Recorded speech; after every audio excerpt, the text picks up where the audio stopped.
time. Come on, Brandon. Alright, so. Alright. 'Twas the night before Christmas, and all through the ship, not a circuit was busy, not one microchip. The phasers were hung in the armory securely, in hope that no aliens would get up too early. The crewmen were nestled all snug in their bunks, except for the few who were partying drunks. Picard in his nightshirt and Bev in her lace had just settled down for a neat face-to-face.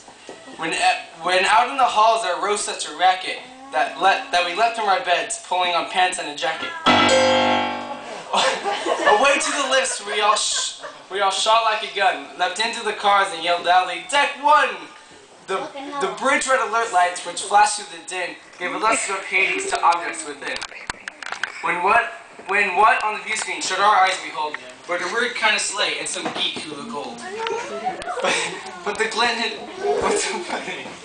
glint in his eyes was so strange and askew that we knew in a moment it had to be Q.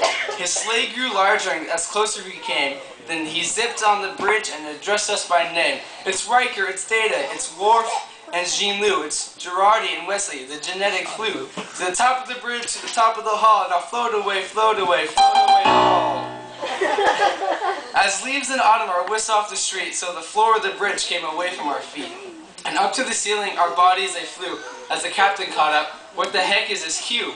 The prankster just laughed and expanded his grin, and snapping his fingers, he vanished again. As we took in our plight and were looking around, the spell was removed as we crashed to the ground. The Q, dressed in fur from his head to his toe, appeared once again to continue the show. "That's enough," cried the captain. "You'll stop this at once." And Riker said, "Worf, take your aim at this dunce." "I'm deeply offended, Jean-Luc," replied Q. "I just wanted to spend Christmas with you." As we scoffed at his words, he produced a large sack. He dumped out the contents and took a step back. "I brought gifts," he said, "just to show I'm sincere. There's something delightful for everyone here." He sat on the floor and dug into the pile and handed out gifts with his most charming smile. "For Counselor Troy, there's no need to explain. Here's Tylenol Beta for all of your pain. For Worf I've got mints and his breath's not too great. And for Girardi LaForge an inflatable date. For Wesley some hormones and Clearasil Plus. For Data a joke book. For Riker a truss. For Beverly Crusher their sleek lingerie. And for Jean-Luc the thrill of seeing her that way." Then he sprang to his feet and with that grin on his face and clapping his hands disappeared into space.